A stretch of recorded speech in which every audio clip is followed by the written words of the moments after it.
Salut la compagnie, c'est Jules Melon et aujourd'hui on se retrouve pour un petit podcast bonus en solitaire qui ne va pas forcément être facile à faire. Vous allez très vite comprendre pourquoi. Je vais ici évoquer un métrage sorti cette semaine en France et au Festival de Cannes aussi d'ailleurs, Omar la fraise, premier long métrage de Elias Belkédar et avec au casting dans les rôles principaux Reda Kateb et Benoît Magimel, qui ont quand même gagné à eux deux 3 des 4 derniers Césars. Ce n'est pas rien. Et aussi citons la présence de Meriem Amiar, qui est l'actrice féminine principale, avec un personnage bien mis en avant. Et pour le reste, en fait, c'est vraiment que de la figuration, ou presque. Là aussi, on y reviendra d'une certaine manière. Il s'agit donc d'une coproduction franco-algérienne, du moins d'après Wikipédia, car les deux boîtes de production référencées sur ce même site sont quand même françaises, à savoir Shifumi et Iconoclast Film, qui notamment avaient coproduit Athéna sur Netflix. Bon, je balance ça comme ça, vous en faites ce que vous voulez. Mais ça a été tourné en Algérie, donc à Alger et dans sa banlieue, notamment à la cité des 200 colonnes. On y retrouve donc là-bas un certain Omar la fraise, qui est un bandit à l'ancienne, qui a été dans le crime organisé en France et qui doit partir en cavale en Algérie, qui est le pays de ses origines. Mais visiblement, il n'a pas trop envie d'y rester, sauf que s'il revient en France, il en prend pour 20 ans. Il y est accompagné d'un Français, vraiment, de souche, nommé Roger, joué par Magimel. Et là-bas, ils doivent être en planque, forcément, mais aussi vivre leur vie, fatalement. Et si possible, légalement, donc démarrer une nouvelle existence sous le soleil, dans une belle villa, et peut-être donc trouver une occupation. C'est ce que va faire Omar, puisqu'il va devenir le co-gérant, si vous voulez, d'une fabrique à biscuits et gâteaux orientaux. Là où il va rencontrer une certaine Samia, qui est une chef, on va dire, des employés. Et forcément, les deux vont se rapprocher, mais ça ne va pas être facile, parce que nous avons là une femme indépendante qui n'a pas envie d'avoir certains liens, et à côté, Omar qui doit cacher sa véritable personnalité, mais comme il est très connu, visiblement même des plus jeunes à Alger, disons qu'il a sa réputation, ça ne va pas être facile pour lui, le bandit certes repenti, de séduire cette dame qui n'a pas trop envie de tremper dans le business. Quoique, je reste vague là-dessus. Disons que nous avons ici une comédie un petit peu de gangster, parfois donc qui verse dans la romance, et le buddy movie, ça part dans tous les sens, et franchement, je suis ressorti de ce visionnage assez embêté, et même un petit peu énervé. C'est pour ça qu'il n'est pas facile pour moi de faire ce podcast. Parce que je n'ai qu'un point de vue français sur la situation, mais il me semble qu'il y a un léger souci. Voilà, je dis ça vraiment avec le recul, pas vraiment le recul d'ailleurs, mais peut-être, avec suffisamment de recul personnel en tout cas, sur la représentation donc, que ce métrage peut faire de la société algérienne, qui ne fonctionne ici que par des présences assez rapides de personnages très secondaires. On est dans une forme de folklore, et ça n'approfondit pas grand-chose. Pourtant, il y avait tous les ingrédients pour qu'il y ait vraiment un questionnement de ce qu'est la société algérienne. Et là, on arrive au final, j'ai l'impression, en tout cas, attention, ce n'est que mon impression, à n'avoir qu'un point de vue très français, un peu trop old school, ou tout bêtement trop léger sur une situation qui aurait nécessité qu'on y prête plus d'attention. Je vais prendre un exemple.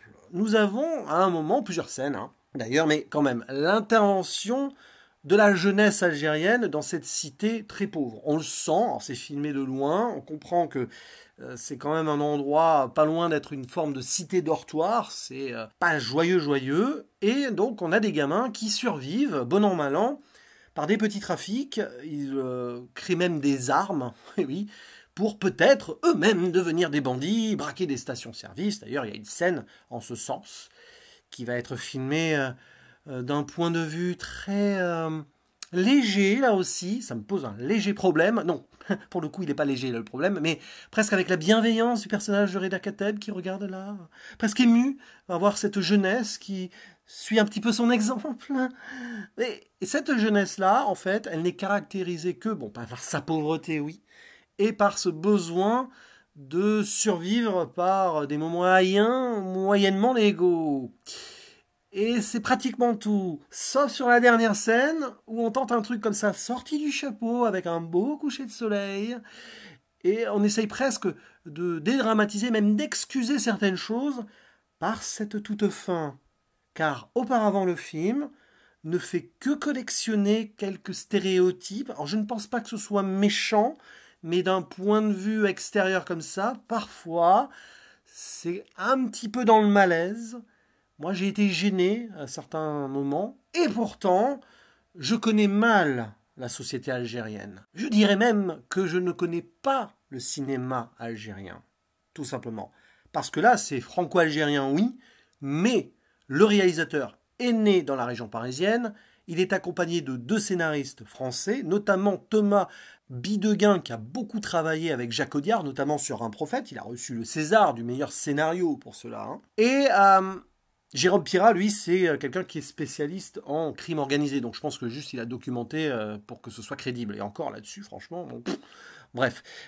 Et t'as vraiment l'impression ici qu'on a un cinéma français en vacances en Algérie, qui a décidé de faire son buddy movie comique, parce que oui, à certains moments, vraiment, le duo Reda Kateb et Benoît Magimel, c'est de la pure comédie. Presque pas loin du Laurel et Hardy par moment. Sauf quelques instants plus dramatiques, mais sinon, franchement, on est là pour rire avec eux. Et donc, ils sont là pour refaire une vie plus tranquille, mais quand même, ils ont gardé ces excès-là, on les voit en boîte de nuit, picoler, prendre de la cocaïne, tout ça, être complètement torchés, faire ami ou pas avec une jeunesse qui les respecte ou pas.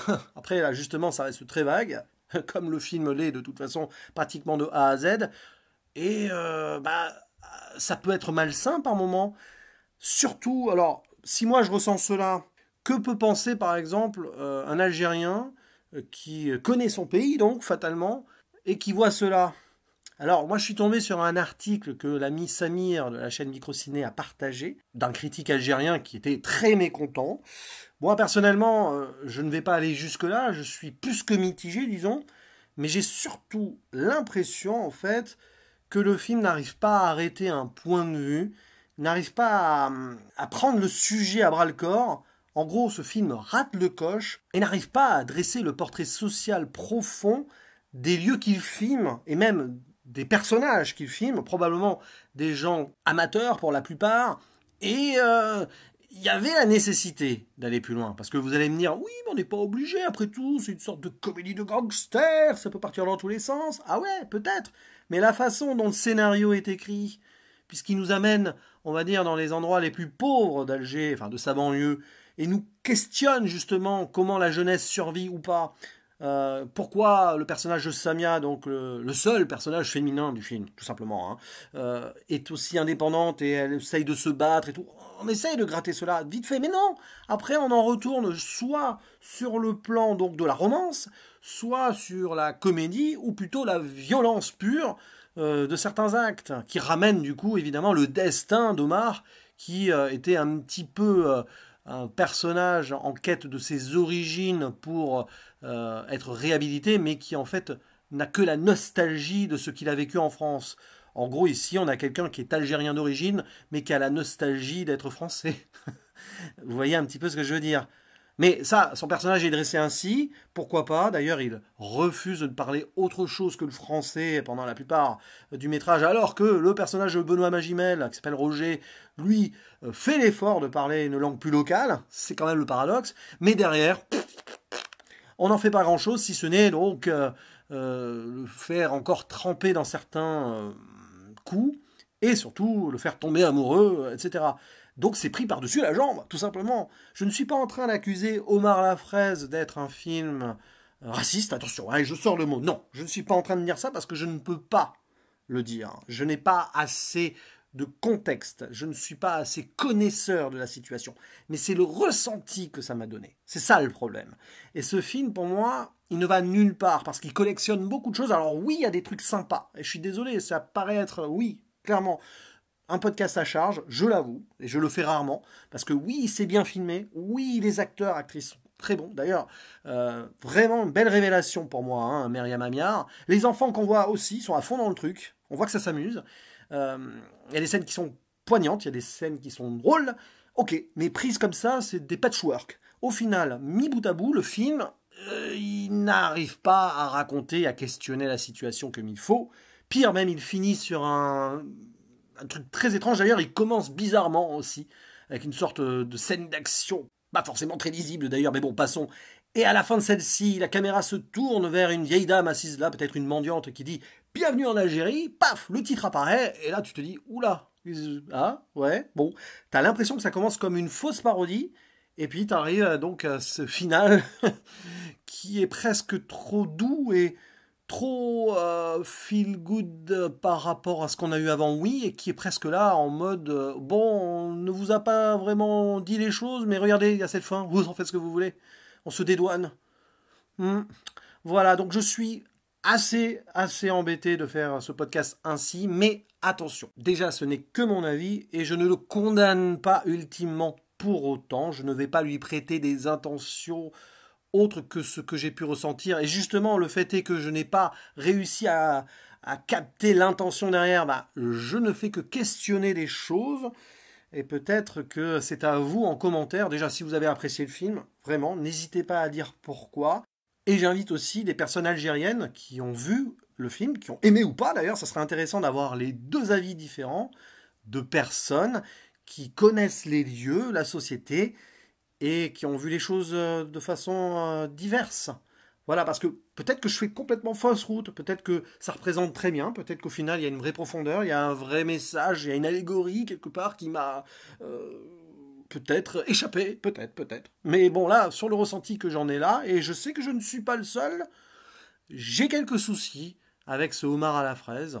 Homard à la fraise, pardon. Homard à la fraise, c'est pas très digeste comme plat. Un petit peu à l'image de ce film. T'as un peu l'impression d'avoir des ingrédients qui ne vont pas ensemble. Pourtant, c'est sympa le homard. J'avoue, j'ai jamais mangé de homard. C'est bon les fraises. Mais le homard à la fraise, est-ce que c'est bon? Bah, homard à la fraise tout court, pour moi, bah, c'est une vraie déception.